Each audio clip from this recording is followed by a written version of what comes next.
ngoba bakhona esizobafica le ezulwini masifika abangene khona before Christ afika. Yes. Okusho ukuthi they were saved. Yeah. Amen bazalwane. But ke sesingasho ukuthi mhlambe they were not born again. Yes.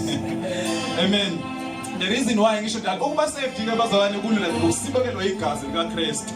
Athi uNkulunkulu mangabe ekubuka ngasaboni isoni kodwa yabona iduplicate ka Christ ukuba saved lokho. Amen bazalwane. Kodwa ukuba born again, ukuba saved ke bazalwane umsebenzi wegazi. Amen. Kodwa ukuba born again umsebenzi wezwi nomoya ongcwele kwakhe.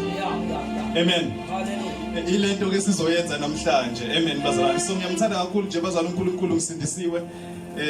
Ngiyathoba kakhulu phakathi kogcobo lala ekhaya. Amen. Ayikho into ebaleke njenge-honor.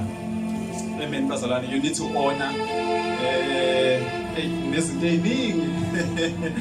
Ayikho into ebaleke njenge-honor. Siyolithola nangelinye ithuba ngelinye ilanga sikhulume njenge-honor. Amen. Honor isho ukuthi mangabe understand ukuthi umuntu akuyena nje umuntu thina sibuka wena baba. Kodwa ukhona into ekuwe. Amen bazalwane. And awuyitholi benefits yento until ukwazi ukuyi-honorisha. You have to honor it first before you can get benefits yayo. Amen. U-Elisha wayelandela u-Eliya kwangathi nje umuntu ogulayo ekhanda. Bekhona nabanye abaprofethi bathi wenzani lo? Amen bazalwane. Kanti uyazi into ayilandelayo khona into ayibonile. Amen bazalwane. So kubaleke kakhulu nje ukuthi si-honorishe wonke umuntu okhona ngaphakathi egameni lika Jesu. Amen. Kwethu umdeni ke wangiqhatha wathi ngizofundisa umqhatha nabantu mfethu. Umqhatha nabantu. Angazi nami ngizobona nje bazana ukuthi ngenzani la. Amen. Ukuze ngingahambi kakhulu ngoba angithandi ukuqeda isikhathi. Siyabona bazana nethawula ngeliphethe. Amen. Nethawula ngeliphethe kusho ukuthi angivuthi. Amen. Ngicela nje ufunda kahle bazalwane abe engivulela uGenesis ufunda uGenesis chapter 41. Sifuna nje incwadi engathi siyayazi nje sonke uGenesis chapter 41. Athi sikhuluma ngezikhathi zokugcina. Sikhuluma ngezikhathi zokugcina. Besilokhu sifuna sixoxa ngale ndaba ngisho mina ukuthi indaba enzima kakhulu. Amen. Especially uma uyibuka kwiposition yokuba uthisha. Amen bazalwane ngoba indaba enzima futhi sensitive nama theories akhona ngayo maningi kakhulu. Amen. Kuningi kakhulu okukhulunywa ngakho khona nokunye kubizwa ukuthi eschatology. Yes. Uma ukhuluma ngeeschatology uzothola lapho ukuthi kunenhlobo eziwu4 zabantu. Amen bazalwane. Abantu ababelieve bonke bafunda lona iBhayibheli kodwa bahlukene ngawu4. Ukhuluma nje ngokubuya nje kaJesu kukodwa. Amen bazalwane. So masikhuluma ngeensuku zokugcina abanye kukhona abanye bathi kade wabuya. Bakhona bathi ukhona nje eShayina bazalwane. Amen. Ukhona nje waseChina osebuyile, eChina osebuyile. Amen bazalwane. Kukhona abanye abasamlindile ukuthi uyeza usazophinda hamba phinda abuye. Amen. Sikhuluma ngekhathi zokugcina. Amen bazalwane. Mara ukuqala nje bazalwane ngifuna ukusho la ukuthi ngithe uma ngabe ngifika izolo kwathiwa ngo-first day kwakukhulunywa ngokuthi kuzokwenzakalani ensukwini zokugcina. Wathi umngomezulu izolo ulethe isolution ukuthi sekwenzakele. Amen bazalwane. Thina senza njani? Amen. Namhlanje nje mina bazalwane into engizoyikhuluma iyodwa. Uke wathi uJesu mina ngiyindlela neqiniso. Amen. Ngicela sizibe kancane le part ethu iqiniso ngoba siyayazi. Amen. Ufuna sikhulume ngale part ethu indlela. Amen bazalwane. Ngamanye amazwi ngifuna ukuyindlalela kahle indaba yami esazokhuluma ngayo ukuthi ngamanye amazwi uma ngabe ethu indlela uJesu akabangesasho ukuthi uyindlela ekanjani kodwa usitshenile ukuthi indlela eyapi. Amen. Uthi akekho oza kuBaba ngaphandle kwami. Amen bazalwane. Kodwa lento ethi indlela bazalwane ibroad ngale ndlela yokuthi uyindlela kuyo yonke into. Amen. Ngifuna sizwe kahle ke le uyindlela kuyo yonke into. Amen. Ngamanye amazwi there is a kingdom way of doing business. Amen bazalwane. Ngamanye amazwi kukhona a kingdom way yokufunda. Amen bazalwane. Ikhona indlela ewuKristu eyempumelelweni. Amen bazalwane. Ziningi zona indlela kodwa ikhona le ewuKristu. Amen. Now la bazalwane ekade ngikhuluma ngakhona ke the first thing that I want to say ukuthi uma ngabe ufunda incwadi yesambulo ningilandele nje uchapter 12. Amen. la lithi iBhayibheli uyalwa uMikhayeli noDrago nezingelosi. Ngihlezi ngisho le ndaba mina iyangijabulisa. Amen. Iyangijabulisa nje kakhulu. Amen bazalwane. Why ngisho kanje? iBhayibheli uma ngabe ulifunda lapho ngicela ukusondela la. Amen. Ngoba ngibona ukuthi ngimo. iBhayibheli uma ngabe ulifunda lapho likhuluma ngokuthi uSathane useneyingelosi. Ngicela ngilandele kahle. The first question ofanele uzibuze yona ukuthi uSathane usithatha phi ingelosi? Ngoba akakaze wayidala ingelosi. Angithi akaze wayidala ingelosi bazalwane. Kodwa lithi iBhayibheli uDrago uyalwa nengelosi zakhe zilwa noMikhayeli nengelosi zikaNkulunkulu. Usithatha phi ingelosi? And siyazi bazalwane ingelosi ukuthi yini? Lithi iBhayibheli wenzile ingelosi zaba ngemoya. Wenza ikhonzo zakhe zaba ngamalanga bomlilo. Amen. Ingelosi ke bazalwane ayifani nawe. Wena awukazi umbona uNkulunkulu ngamehlo. Amen. Ingelosi bazalwane it's a creature ebona uNkulunkulu ngamehlo each and every day. Lika lathi iBhayibheli uMoses bakahleli noNkulunkulu entabeni isikhathi eside. Amen. Bazabathi abantu ngeke usahleli isikhathi eside lo. Asivele sisikhandele wethu uNkulunkulu. Lithi iBhayibheli uma ngabe ehla uMoses indlela wayekhazimula ngayo bahluleke ukumbheka ehleli nje 40 days. Amen bazalwane. But ingelosi bazalwane umuntu osuke kwi-present kaNkulunkulu each and every day, every second. Uzathi ubhala kahle nohlabelela kahle amakherubhi namaserafina athi ungcwele wena Jehova every second. Amen bazalwane. Lithi khona nezidalwa ezinamaphiko amakhulu ziyandiza isondele kuyo uNkulunkulu. Mangabe sisondela, mangabe sibuya sifike sibuzana ukuthi wena uboneni, isho lethi ngibona ubukhulu bakhe. Nale ifike isho ithi nami ngibona ubukhulu bakhe. Siphinde sindize sishone khona, siphinde sibuye. Uma ngabe sibuzana zisho into different from le ezisho uqaleni, zisho every second. Sithi uma ngabe siphinde la sibuye sibona into engafani njalo. Ubukhulu bukaNkulunkulu. Amen. Kodwa lithi iBhayibheli kwatholakala lezo zingelosi esebukhulu obunjalo bukaNkulunkulu sesilandela uSathane. Umbuzo wami oqala ukuthi umhlutha kanjani umuntu osebukhoneni bukaNkulunkulu every second. Amen. Uyazi ukuthi ngifuna sibuke ini? Ngifuna sibuke ukuhlakanipha noma ubuqili bukaSathane. Amen. uSathane wakwazi ukuthi ahluthe abantu abahlala kwi-present kaNkulunkulu every day. Satholakala ingelosi ezimlandeli abantu abambona live uNkulunkulu. Amen. Angazi ke wena ngoba wena umboni live kanti noba ukukholwa kuyadebesela. Wena ukhe enkazimulweni eyakho inkazimulo esheriwe waphiwa yona wathi wathatha isayidi encane mina. Amen. Wena nanoAdam ungcono uAdam ngoba uAdam wayengafani nathi. Ufuna singadideki masifunda ngoAdam. Ufuna uye deep uma ngabe ufunda ngoAdam ngoba uAdam wayengakwazi ukuba la aphinda asuke njengamanje aphinda abe kwenye indawo. Amen bazalwane ngoba inkazimulo kaNkulunkulu kwakungenasona. I-glory, i-likeness kaNkulunkulu ayiphelelisiwe kuyena. Amen. Ingakho nje bakubekwe ilwane kuthiwa kayiqambe ukuthi wena uyibhubisa aliphiki. Amen bazalwane. Alikho nento engayenzi. Bazalwane kukhona uyabona uma ngabe usihamba noNkulunkulu when you go deeper in God. Kune level ye-anointing that you get upon your life engafani. Mhlawumbe sikakamboni uNkulunkulu. Amen. Uke wathi uNkulunkulu kuNoah nizoyizwa lesifundiswa. Uke wathi uNkulunkulu kuNoah akakho umkhumbi. Makakho umkhumbi wathi la emkhumbini kuyongena every time. Yonke inhlobo yesilwane izongena yesilisa nesifazana. Akahambanga esimemeza. I-assignment eyiphezulu kwakhe yakhoma ngizilwane lazikhona ukuthi ziyilalele engakaze azimemeza. Zangena futhi zangabangana kwazi ukuthi njengoba amabhubesi emangaka e100,000 noma emangakanani. Mala amanye kwangena iorder yesilisa nesifazane kwalandela intuthwane kwangena yesilisa nesifazane kwalandela indlovu kwalandela yesilisa nesifazane lalela ugcobo olubuye. Okay. Amen bazalwane. So uma ngabe uhamba noNkulunkulu ufuna ube very careful ukuthi uma ngabe ufunda ngama characters eBhayibhelini. Amen bazalwane ukuthi ufunda ngobani. Amen. Ngoba lezi zinto kusuke zenzeka la ufuna uthathe wena uzibeke esimeni saso. Amen.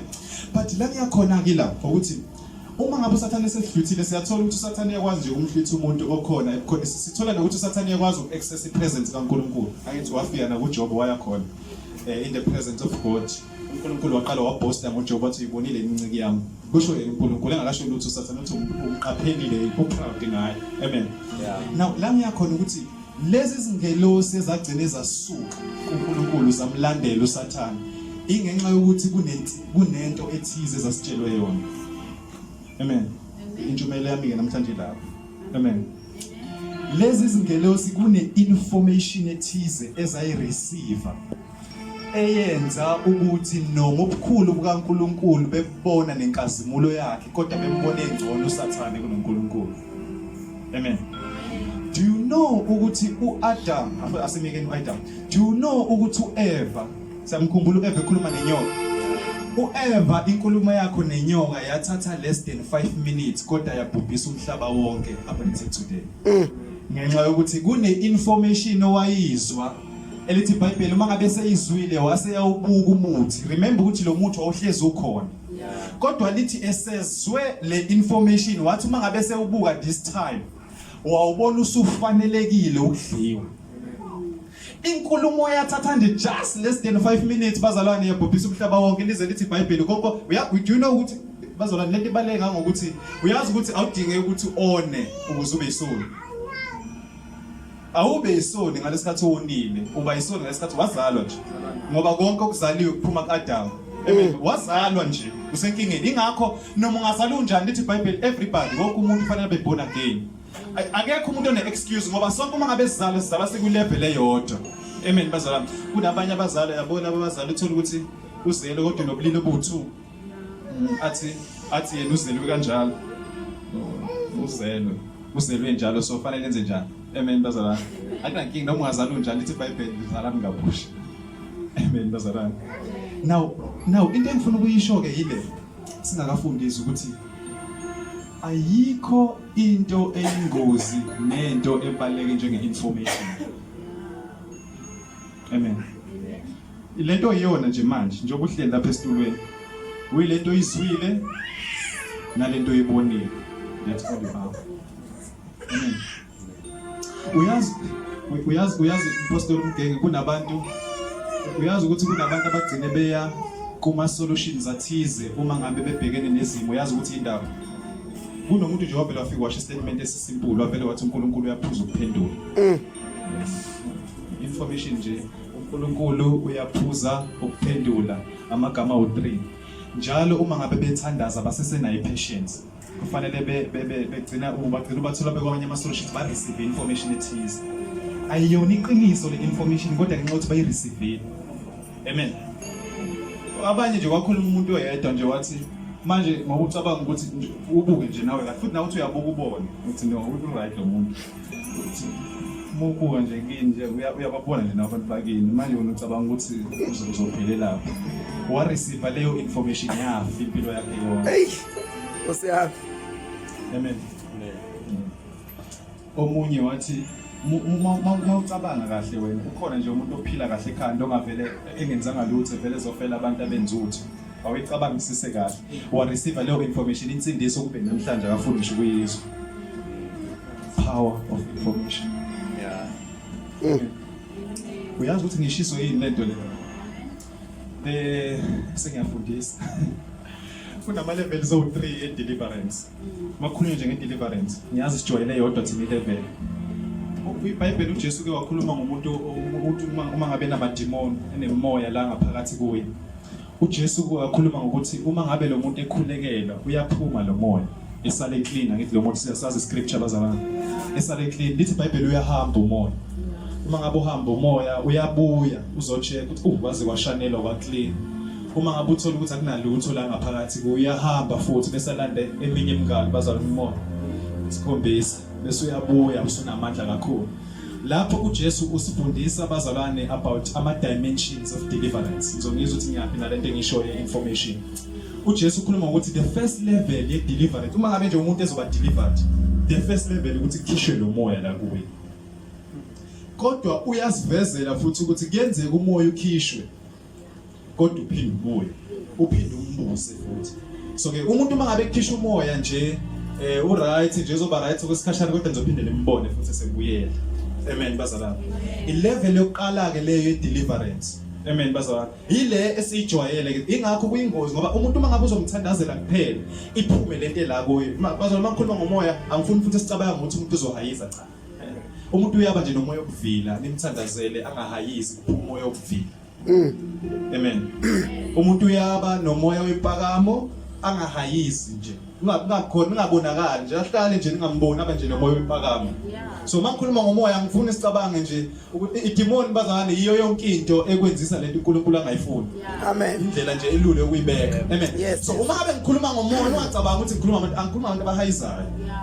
Kuyenzeka umuntu akholwe eze njalo esontweni. Sothi nje hlamba kanawo umoya wokuthobeka unenkinga nje. Amen bazalwane. So lo muntu lo udinga deliverance. Omunye unomoya wokuvela uthanda ukuthi uma ngabe khona yena avele ukuthi no ukhona umoya naloya.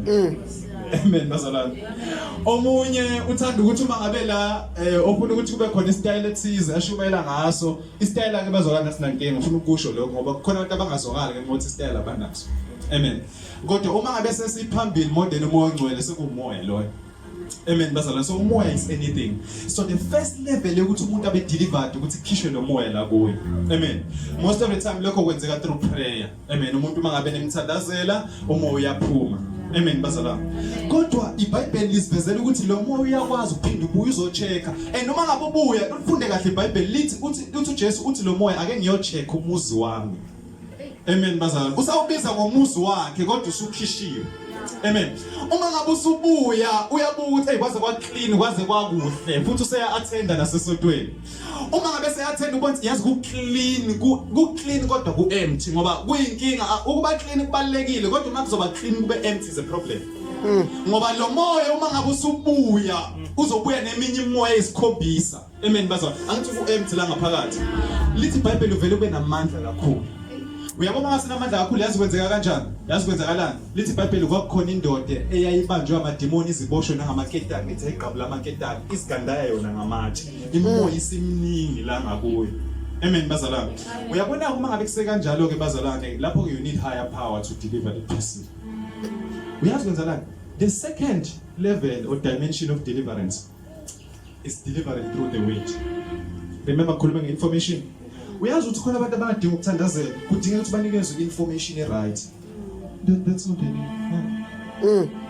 Ayikho into edinga la adinga beke izandla. Udinga information simnikeze information right. Uyabona uma ngabe ngilala ebusuku angisabi mina. There is no fear. Okay wathi uProfet uMsimanga asathandazi ngoba sisabe ebusuku sithanda siyabonga uNkulunkulu manje usigcina nje ebusuku lithi izwi lakho wahamba noIsrael uyinsika yefemini ebusuku insika yomlilo siyabonga sesiyalala asathandazi ngoba sisaba. Amen bazalwane. Noma singawabinda amademoni noma singangawabinda we are untouchable. Uyazi ukuthi indaba sa receive information yazi thini ukuthi mkhulu lo ngakimi kunalo sezweni information. Hallelujah bazalwane. Thina sizaliwe ngembewu engabuniwe.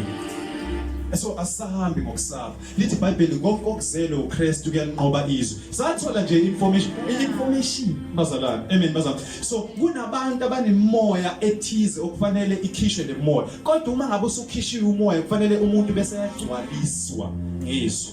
Uyazi kwenzakalani? Uma ngabe segcwalise ngezwi. Uma ngabe usubuya lo moya ole angeke usalithola ithuba lokulanda leminye isikhombisa. Ngithi uyilanda le isikhombisa uma ngabe ku empty. So uma ngabe kugcwele la uthi uma ngabe usufika umoya. Amen bazalwane. Mbukeni uJesu uma ngabe sentabeni sefastile uyafika uSathane ufika lithi iBhayibheli walamba uJesu waqale walamba. So uyamlinda. Wamlinda uma ngabe selambile useyafika uthi uyazi ukuthi wena ngiyawazi ukuthi unamandla guqula nali itshe libe isiko. Uyazi ukuthi uJesu uthi kulotshiwe information. Amen. Uthi nje kulotshiwe. Uyazi ukuthi uJesu wayengasho ukuthi wena Sathane umjwayela kabawazi ukuthi indodana kaNkulunkulu. Akukho la ke washo khona lokho. Wonke ama-answers akhe athi kulotshiwe. Amen bazalwane. Information. Amen. Ukuthi sesofundiswa ukuthi wazi ini nokuthi yini ongayazi kuyakhawunta embusweni kaNkulunkulu. Lithi iBhayibheli uNkulunkulu sinikezile konke ukuze sibe nakho for our life and godliness through the promises. Amen. So uma ngabe ungawazi ama promises ngeke uzosithola lezi zinto zinikeziwe. So uyakwazi bazalwane ukuthi uhlale nomcebo esandleni kanje kodwa ungawazi ngenxa ukuthi awunayo information. So waye ngisho nje namhlanje bazalwane ngithemba uNkulunkulu ukuthi uzosinikeza information ethize. Le information izofika ibe yi-deliverance kwezinye izinto ebezisihlupha. Bese iphinda iba yi-empowerment ukuthi next time singabe sahlupheka. Amen. Uyazi ukuthi kwenzakalani okugcina before sifundise uzosifundela nje bazalwane angabe elunga. Uma ngabe abantwana baka-Israel bephuma eGibhithe ngifuna uku-understand kahle lento. Lethi iBhayibheli wabakhipha eGibhithe ngesandla samandla, ngesandla esinamandla. Uma ngabe bephuma eGibhithe i-information yazi yenzani? Sikhulume ngama levels awu 3 deliverance olesithathu ngisakhuluma ngayo. Esithathu bazalwane ukwamuza umpostoli uma ngabe ebhala uthi bantwana bami enginemihelo ngani aze uKristu abunjwe kini. Amen bazalwane. Ngamanye amazwi kuyenzeka umuntu akholwe aqhubeke nohambo kodwa uthola ukuthi mhlamba akafinyelelanga ukuthi uKristu abunjwe kuye. Ukubunjwa kaKristu njengoba ethi aze okusho ukuthi process ukubunjwa kaKristu kini. So i-deliverance bazalwane yesithathu ukuthi wena uvuke every day ufuna ukufana naye uKristu. Amen bazalwane. Leyo nto leyo ikwenza ukuthi ngaso sonke isikhathi uyanqoba. Yabona ngakwenza njalo uyanqoba. Amen bazalwane. Each and every day uthi into engiyifunayo uthi uDavide kunye engikucelayo kona ngiyakufuna. Ukuhlala endlini kaJehova ngibuka ubuhle nokukhazimula kobuso bakhe. Every day uma ngabe uvuka nje uthi ngifuna ukufana noKristu. Amen bazalwane. Uma ngabe uvuka ekseni before uqala usuku lakho uguqe ngamadolo uthi baba ngiyabonga njengalokhu uKristu naye wayivuka ekseni. Amen bazalwane. Ufuna ukufana naye. Leyo nto i-deliverance leyo. Amen. Kukhona izinto ezingeke zikuthinte ngenxa ukuthi wena usufana naye. Amen bazalwane. Usebunjiwe uKristu kini. Ngike ngamuza uthi awubekini lo mqondo owukuyo uKristu Jesu. Amen bazalwane. Awubekini lo mqondo owukuyo uKristu Jesu. Now nakho uyokugcina-ke. Khona sengiyindlalele kahle ilokhuzane yami. Uyabona mina ngidlala isikhathi eside bese ngikhuluma isikhathi esifishane. Amen. Abantwana baka-Israyeli uma ngabe bephuma eGibhithe yazi ukuthi kwenzakalani. Kwenzeka lento esibiza ngokuthiwa OP about 3 be-salvation. Amen. Noma bensindisa noma bombuso kaNkulunkulu.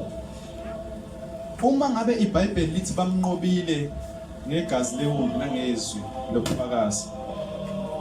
Likhuluma ngokuthi angithi siqale sathi sisindisiwe qale ngathi ngiyamthanda uNkulunkulu. Amen bazalwane. Sakhuluma nge-deliverance ngizongizwa. Uma ngabe sikhuluma ngaleyo nto bazalwane kunezinto ezintathu ezenzeka kubantwana baka-Israyeli abanye abazibonanga and kukahle ukuthi bangaziboni ngoba siyafunda ngabo namhlanje. Umuntu bazalwane uma ngabe usindisiwe kwenzeka izinto ezintathu. Igazi likaKristu likhulula ezintweni ezintathu. Sikhuluma ikhathi zokugcina, sikhuluma ikhathi zokugcina. Amen. Igazi likaKristu likhulula ezintweni ezintathu. Number 1 likhulula from the penalty of sin.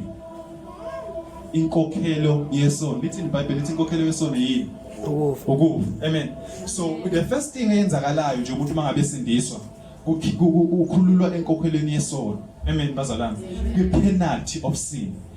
Lithi bonke abamamukela. Amen bazalwane. Nabakholwa uye ukuze bangabhubhi kodwa babe nani? Nokuphila okuphakade. Amen bazalwane. Okusho ukuthi awusafi kodwa usuzophila phakade. Penalty of sin. Into eyenzakalayo uyazi ukuthi baningi abantu abakhulekayo from the penalty of sin kodwa bangakhululeki from the power of sin. Zihlukileke lezo zinto zo2. Kune penalty of sin bese kuba ne power of sin. Uyazi ibona kuphi leyo nto kubantwana baka-Israyeli. Uma ngabe besuka eGibhithe uthi uNkulunkulu nganikhipha mina esandleni sikaFaro ngesandla sami esinamandla. Amen bazalwane. Baphuma kulo iGibhithe ngoba uma ngabe ukhululwa from the penalty of sin ila wena usuke ususwa esonweni. Amen bazalwane. Kususwa wena esonweni uya relocate. Amen bazalwane. You move from one kingdom to the next. Usuke ezweni lobumnyama ungene embusweni kaNkulunkulu. Penalty of sin yasuswa. Amen. Now into eyenzakalayo uma ngabe besuka eGibhithe kwenzeka lento yokuthi bakhishwe eGibhithe kodwa iGibhithe lisasekubo. Uyazi ukuthi bezwa bethini bathi sikhumbula eGibhithe. Uyazi ukuthi yini sikhumbula eGibhithe? iGibhithe lisasela abasekho bona kulo. Kodwa lona lisasekubo. Ngoba umuntu uyakhululeka entweni kodwa uthola ukuthi yona leyo nto isasekuweni. ingakho phela uma ufunda Romans chapter 12 verse 2 uthi do not conform, uthi ningalingisi lelizwe. Uthi kodwa nina ibani transformed ngokuthi ingqondo zenu ziguqulwe. Ukuze nikwazi ukuhlolisisa okuyintando kaNkuluNkulu. Le process yokuguqulwa kwengqondo ingakho ke bathatha 40 years behamba endleleni engabahambisa isikhathi esifishane. Amen bazalwane. uNkulunkulu wakhetha ukuthi abahambi. Uyazi ukuthi bahambiselana 40 years. Banenkani safanele ukuguqula le ngqondo kufuna kukhishwe iGibhithe kubo. Amen bazalwane. So uma ngabe uthi usindisiwe uzwazi ukuthi ngiyaphi nekhathi zokugcina. Ukhuluma ngokuthi la kuwe uNkulunkulu kusindisile from the penalty of sin. Number 2 kusindisile from the power of sin. Number 3 ukusindisa ayikho into enzima njengale. Le bazalwane siguquka kuyo every day. Lithi iBhayibheli abanethembe linjalo bayasihlambulula. Ukusindisa from the presence of sin. Ngoba angithi uJesu uthe uma ngabe khuleka wathi ngiyabathandazela baba. Bekulo izwe noma bona bengalona bengabona beso. Amen bazalwane. Ngamanye amazwi bazalwane uma ngabe isikhishiwe ipenalty of sin la kuwe inkokhelo yesono. Kwase bazalwane usindiswa from the power of sin, amandla esono. Ngoba isono sinamandla uzathi uPaul lokho ngikufunayo angikwenzi. Kodwa ngizithola sengenza lokho engakufuni. That is the power of sin. Uma ngabe usukhulekile from the power of sin, kufanele ukhuleke from now the presence of sin. Ebukhoneni besono ukuthi ukwazi ukuhamba sikhona kodwa singakuthinti. Amen. Leyo ke bazalwane uphenduka kuyo every day. Uyazi ukuthi abantu bathini? Athi umuntu khohlwa, akekho umuntu ongasindiswa, lento yokusindiswa yikho khohlwa, wonke umuntu uyona. Angithi yakhumbula sikhuluma ngeinformation. Yes. Sengizokunikeza information yokuthi no umuntu uyakhuleka from the presence of sin. Sikhona lesona aqhubeke nje ayiphilele. Kube mnandi. Kube mnandi sikhona. Lezi zinto abathi abantu azenzeki, ziyenzeka uma ngabe usuKristu. Uma ngabe understand nje igrace kaNkuluNkulu ukuthi yini? Igrace kaNkuluNkulu ile ekwazi ukuthi kuphakamise, ikwenze uoperate kwi level la abantu bengakwazi ukuoperate kuyo. So zonke lezi zinto abantu abathi azenzeki ziyenzeka. Amen bazalwane. Nasesikhathini zokugcina. Why ngisho kanje? Lithi iBhayibheli kuyakufaniswa njengeinsuku zikaNoah. Lithi iBhayibheli kuyakufanisa einsukwini zikaNoah, lithi abantu babeganana, bejabula, benamaphathi. Amen bazalwane. Mhlawumbe nabanye babeze besho ukuthi lo madalo uyagula, uthi kuzoba khona imvula. Amen bazalwane. Babeqhubeka bazalwane bona, kodwa uNoah bazalwane in the presence of sin waqhubeka wakwazi ukuhamba noNkulunkulu. Sikhuluma Genesis chapter 41. Sikhulume ngephupho likaFaro, sizokhuluma ngephupho mina likaFaro. Bese siyaqeda iphupho likaFaro. Okay. OneBhayibheli lesiZulu bazalwane. Genesis chapter 41. Sofunda amavesi ambalwa nje. Genesis chapter 41. Khona ukufunda? Yes, let's read it. Oh yes.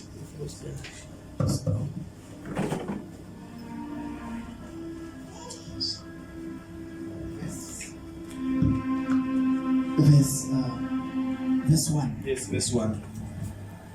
Verse 1. Kwathi ngasekupheleni kweminyaka emibili wakhupha uFaro. Kwathi ngasekupheleni kweminyaka emibili wenze njani uFaro bazalwane? Ekupheleni kweminyaka emibili. Amen. Uqhubeka mfowethu. Bheka wayemi ngasemfuleni. Verse 2.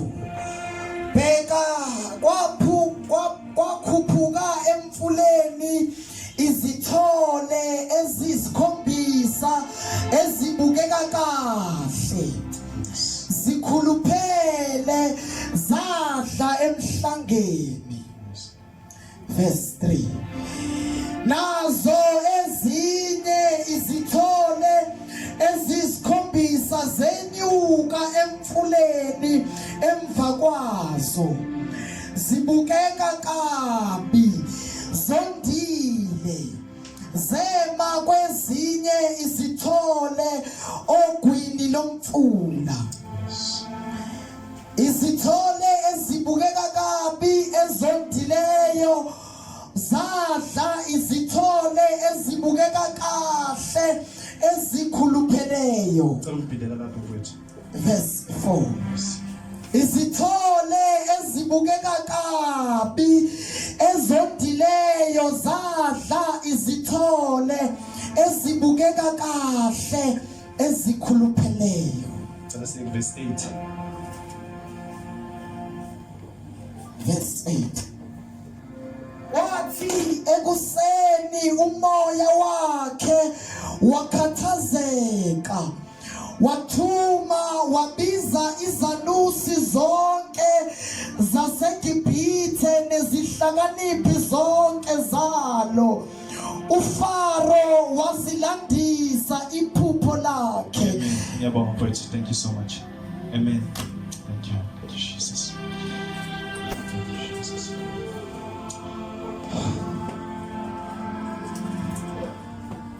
La sifunda khona ngithi siyayazi le ndaba bazalwane. Nasingabi serious kakhulu kodwa ngina sibe serious. Hayi siyayazi le ndaba. Lithi iBhayibheli ngina sifunda khona. Sengizoba mfishane sengiyabhala nawe. La sifunda khona iBhayibheli lithi kwadlula lithi after 2 years. Amen. Angazi ukuthi indaba afuna ukusitshela lo mbhalo ukuthi after 2 years bengavele wabhala nje ukuthi uFaro waphupha. Amen. Kodwa lithi emva kweminyaka emibili uFaro waphupha. Amen bazalwane. Ngamanye amazwi uma ngabe bhala ethi emva kweminyaka emibili ukunikeza iassignment ukuthi yini le yenzeke eminyakeni emibili. Okufanele njengoba kukhona iphupho manje yini yenzeke eminyakeni emibili. Amen. Lithi ke iBhayibheli emva kweminyaka emibili uFaro had a dream. Amen bazalwane. Now le eyamaphupho ke bazalwane ayikho into ebaluleke njengale. Uma ngabe ulifunda leli phupho likaFaro. Lithi uma ngabe sephuphile uFaro ngakusasa ekseni mayiqeda ukuphupha wavuka disturbed ekhathazekile. Uma ngabe evuka uFaro ekhathazekile uyazi ukuthi uNkulunkulu bazalwane uyisimanga. Leli phupho indlela elibaluleke ngayo uNkulunkulu waze waliveza kabili ngeindlela ezingafani. Okokuqala siyachazelwa ukuthi uFaro uthi uma ngabe ngilele uthi ngazibona ngimile ngasemfuleni. Uma ngabe ngimile ngasemfuleni uthi bheka kwakhuphuka izithole eziyisikhombisa. Oh yes. Kwakhuphuka bazalwane izithole eziyisikhombisa, izithole inkomo encane. Amen. Kwakhuphuka izinkomo eziyisikhombisa. Uma ngabe sikhuphuka uthi uFaro uma ngabe ngisibheka lezi zithole zasikhuluphalisiwe zizinhle. Uma ngabe sikhuluphalisiwe uthi ngathi ngiyabheka futhi kwasekhuphuka ezinye eziyisikhombisa nazo. Zona lezi zazizimbi futhi sizacima. Uma ngabe uqhubeka ngithi asijumpise kuverse 8 uma ngabe uqhubeka uthi ngalala. Ngathi mangilala ngaphinde ngaphupha. Uthi wasumeke emva kwalokho waphinde waphupha. Uma ngabe ephupha abazalwane sephupha abazalwane umhlambu yolekhuzana yombili. Ngicela ubeke ngithi umbili ngifama. Amen bazalwane. Lithi ngase ngibona kwaqhuma ilokhuzana ezo7 emva kwalokho waphinde waqhuma ezinye ezimbi. Now lithi iBhayibheli uFaro mangabe evuka wavuka disturbed. Ngayibuza ukuthi udidwa yini uFaro ngoba phela iphupho nje. Amen bazalwane. uNkulunkulu leliphupho ngendlela elibaluleke ngayo number 1 ngifuna sibambe lento ke sakhuluma enkhathi sokugcina. uNkulunkulu walinikeza uFaro iphupho ngalinikeza wonke umuntu, wayengalinikeza noma ubani. Uyazi ukuthi indaba engalinikeza noma ubani ingenxa ukuthi akekho umuntu owayene authority yokuthi angakwazi ukwenza lento kufanele yenzeke ngephupho ngaphandle kwaFaro eEgypt ngaleso sikhathi. Amen. So uma ngabe uNkulunkulu bazalwane ezobeka nje iassignment phezulu komuntu. Amen bazalwane. Uyazi ukuthi kuyenzeka umuntu ethandaza ngiyadlula ke kodwa la. Uyazi ukuthi kuyenzeka uthandaza uNkulunkulu angaphenduli umthandazo wakhe ngamabomu. Uyazi ukuthi indaba you don't have the authority to act. Ngisho manje uNkulunkulu akunikeza njengamanje awunayo icapacity yokuacta kuleyo nto leyo. Amen. uNkulunkulu nje lelifaro wavela wanikeza i7. Angithi uyakhumbula ukuthi uFaro wathi uma besechazwe iphupho uyena wabe kuJoseph angithi wathi sengibeka wena Joseph akekho umunye umuntu wayene authority yokwenza lokho. uJoseph kwakufanele abekwe kodwa akekho umuntu ene authority ukuthi ambeke. So iphupho manje lizothatha linikezwe a servant. Uma ngabe se interpreter still alinayo solution. Amen bazalwane. Now ngifuna sila number 1 bazalwane uma ngabe ukhuluma ngeGibhithe. Ngalesi sikhathi iGibhithe kwakuyindawo eyipowerful kunazo zonke. I-army yase-Egypt yayi-powerful kunazo zonke. Do you know ukuthi ama-universities aqala e-Egypt? Yes. The first university was in Egypt. Akhumbula uMoses ebaleka uMoses ebaleka e-Egypt. uMoses wayengafani, uMoses wayeyindoda efundile. Ningamboni uMoses wayelimi. uMoses attended the University of Egypt. Bafunda izinto eningi, kufunda ngisho magic. Amen. Ingakho uMoses uma ehlangana nesihlahla esivuthayo uthi uNkulunkulu uphetheni uthi ngiphethe induku iphonsa phansi. Uma ngabe iphonsa phansi iphenduka inyoko yabona yabona-ke manje ziyakhala manje. Yabo mangifika kuFaro manje. Siyakhala ke manje. Bazo ngabaleka ngibulala umuntu kodwa manje hayi mengifika manje kuzobonakala. Ngiphethe induku engithi mangiphonsa phansi iphenduka inyoko yabo manje ngiyaya uNkulunkulu. Bengeke akudatha ukuthi nginamalimi kodwa into engiliphethe manje ayiyaya. Amen. Uma ngabe fika usefika phambi kwaFaro. Amen. Uthi uFaro, by whose authority are you here? Angithi wabuza ukuthi ngizothi ngithunywa bathi uNkulunkulu I am nguye enginguye. Wangafuna ukuzichasa. Uthi uFaro mina angeke ngize ngibadedela abantwana. Uthi uMoses yazi ukuthini? Awazi wena ubusasho. Mina bengisakuchazela ngisazokudemonstrateela amandla. Amen bazalwane. Wavela wayiphonsa phansi yaphenduka inyoka. Amen bazalwane. Wathi uMoses yabo bengishilo paraphrase. Amen bazalwane. Bengishilo ukuthi njengamanje sengikhona ngiyazi ngihambe la ngenxa ukuthi benginecala elithize kodwa manje la usuzibonele nje uma ngiphonsa mina angifani nabanye abantu. Amen bazalwane. Kwasho ukuthi iphutha lenze uMoses wabaleka eGibhithe kanti akake understand kanti akake attend the curriculum new magic from the university. Wavela wathi uFaro biza abafana bami. Babizi.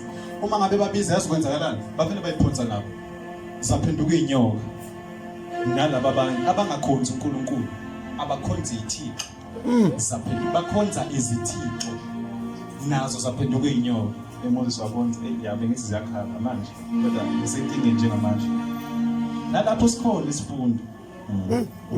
Akufanele ucabanga ukuthi uma ngabe ujoyela ukuthi umsebenzi utholwa nge-CV uzoba nenkinga ngoba uzokhompyutha nabantu abawutholayo lapho ngesinto. Hayi wezwakala.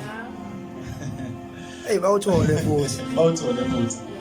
Uyazi ukuthi uzokhompyutha nabantu abanjani abasebenzisa umuthi futhi bakudlule ngempela. Bazalwane izinto zikamoya. Uyazi ukuthi decide kwaba yini ngoba uNkulunkulu akakhompyutha. Le part elandelayo uMoses wayengayazi yamsurprise wayena. Le kaMoses yavele yasigwinya lezi zinye inyoka. Ubengayazi le. Amen bazalwane. Uma ngabe ehamba lapho uhamba nento enzima, akuyona enzima bazalwane amandla nje bazalwane akuyona enzima. Kwenzeka encwadini yezenzo uma ngabe uyifunde ke kwaba khona umuntu wathi uma ngabe ebona abafundi bakaJesu benza imisebenzi yamandla wathi ngiyabona lamandla enzima ke ningidayisele wona. Ngamanye amazwi ayathengwa nje amandla uyakwazi ukwathenga. uNkulunkulu ingakho singamkhonzeli thina amandla. Amen. Amandla nje bazalwane thola abazalwane basuke bephika ukuthi abantu uma ngabe bezwe for example esangomeni bayaphila nakhona. Ningaphiki. Ningaphiki. Amen bazalwane. Nalabo abazalwane abazoguqa bekhonze nasemadlozini bayaphila. Umsebenzi bayayithola. Nempumelelo bayayithola. Amandla awuthole noma ingoma. Yabo uma uzofuna ukuhamba amandla uzoba nenkinga. Baningi abantu abasukumisa ishosha. Nqwa. Amen bazalwane. Kukhona nabafundisi okungabona abafundisi bangempela abathwele abasukumi nabantu. Bayasukuma. So mawuzo yazi ukuthi yini decide lokho kwakho kufuna kugwinye lokho. Amen bazalwane.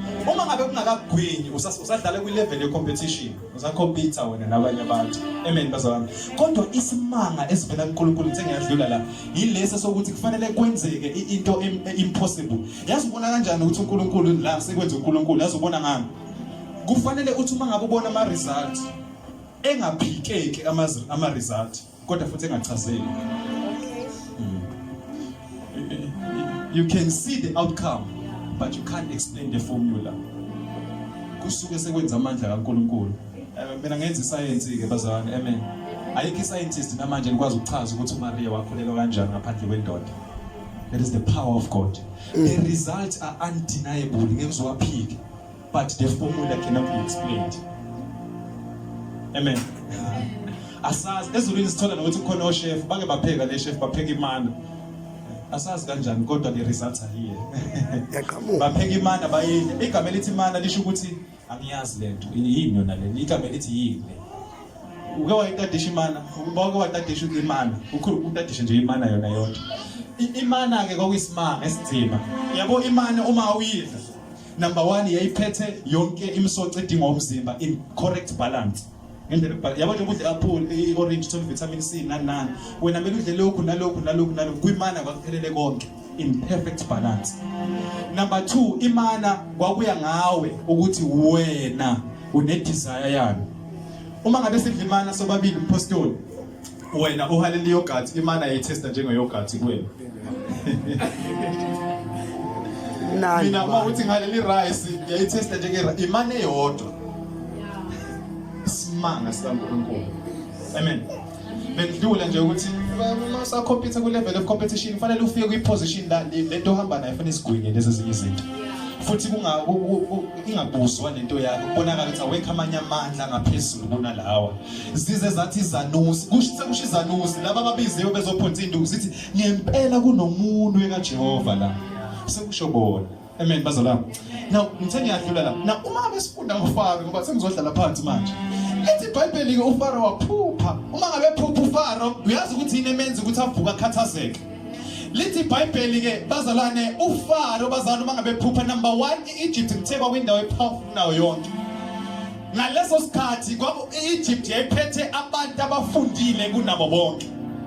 Number 3 bazalwane iEgypt yayicebile kunazo zonke indawo. Amen. Uyabona iBhayibheli njengoba lithi emva kweminyaka emibili. Uma ngabe ufunda ichapter bazalwane engemuva kwaleyo uzofunda iEgypt uthiwa kwindawo enjalo. Amen bazalwane. Kodwa lithi iBhayibheli endaweni enjalo. Endaweni ecebile, endaweni abanamasosha anamandla ukudlula wonke. Endaweni aba-educated ngendlela esimanga kodwa lithi iBhayibheli uFaro waba nephupho. Amen bazalwane. Uma ngabe eba nephupho uFaro lithi ngabona ngimi ngasemfuleni. Lithi kwakhuphuka izithole ezisikhombisa. Amen. Lithi lazazikhuluphalisiwe zizinhle zigraze noma zidlutshane eceleni komfula. Amen. Lithi ngithe ngisabheka ngase ngiyabona ezinye izithole ezisikhombisa kodwa lezi zimpi futhi zizacile. Okay, akumangalisi ukuthi zimpi siyasazi vele inkomo ezimpi ezizacile. Amen bazalwane. Kodwa uthi uFaro kunento engayibona. Ngathi mase ngibheka lezi zimpi ezizacile zavele zadla lezi ezinhle ikhuluphalisiweyo. Ayikho ke noma lithi iBhayibheli wavuka ke lapho uFaro wabele wavuka. Lithi waye disturbed. Yazi uvuswa yini? Inkomo idlana. Lezi zadla ini. Amen. Inkomo idlani? Lezi zadla ini. Leyo nto ayijwayelekile. Ayikaze yenzeka leyo. Into disturb uFaro. Ngifuna yabo uFaro ufuna nimbuke uFaro. uFaro was a very wise king. Ukuba umunye umuntu ngiyazi la sikhona lezi siphupha ngithi bazalwana. Ngifuna sibuke. Ukuba umunye umuntu yazi wayezothini? Wathi yo this is a very stupid dream. Wayibona apho inkomo evele ivuka idlanye inkomo yazi nje umuntu ufanele akhiphe inyongo. Bayithanda kabi inyongo. Umuntu ufanele akhiphe babaze bakutshela bathi befuna ukhiphe inyongo wena. But uFaro was a very wise king ukuthi this is not normal. Ayikho inkomo uyabona ngabe ufunda ngesingisi ufunda the King James version. Lithi lezi ezizacile ezimbi zithe uma ngabe sezidlile lezi ezinhle ikhuphalisiwe kodwa ze-expandanga in size. Zaqhubeka zazaca zazimbi kodwa zidle lezi ezikhuluphalisiwe. Ayikho normal leyo nto leyo. Uyazi ukuthi namhlanje ngizothini ke sesikhuluma ngekhathi zokugcina. Mina ngizokutshela nge-reality bazalwane impilo whether uyakhola noma awukholwa lento engizokhuluma ngayo izokwehlela. Lento engizokhuluma ngayo manje izokwehlela. Uyakholwa noma awukholwa. Uyazi ukuthi into ezokwehlela iphupho likaFaro. Uthi uJoseph uma ngabe sekuchaza iphupho likaFaro. Uthi the first 7 cows. Amen bazalwane. Uthi lezi zithole zokuqala ngifuna ningiyizwe ke manje.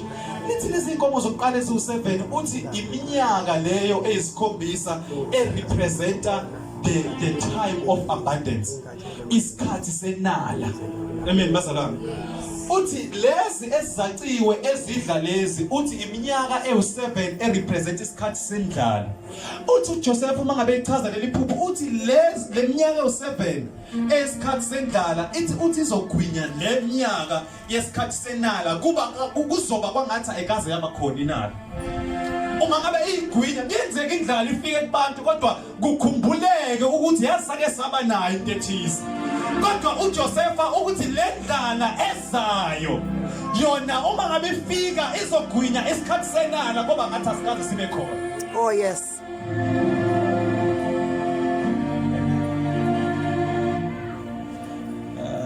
Ngikhubuza uzamthola lithi iBhayibheli uzamthola uma ngabe unenza wahwangulwa yonke into eyayikhona emhlabeni kwangasala sihlahla kwangasala lutho kwamhlophe emhlabeni kwangathakazi kwaba khona lutho. Uyazi indaba ngizokutshela ngereality empini iphupho likaFaro ke bazamente ehlela noma ubani. Mina namhlanje ngizokuprepare ukuthi how do you prepare for isikhathi sendlala ekhathini zokugcina. Amen. Into engizoyisho mina namhlanje. Now impilo ngizwe kahle impilo bazalwane i-designed ukuthi there will always be day after night and there will be always night after day. Bakhona bazwela bakhuluma ngelimi zona mina ngikhuluma ngelimi. Amen. Ngiyadlala bazalwane.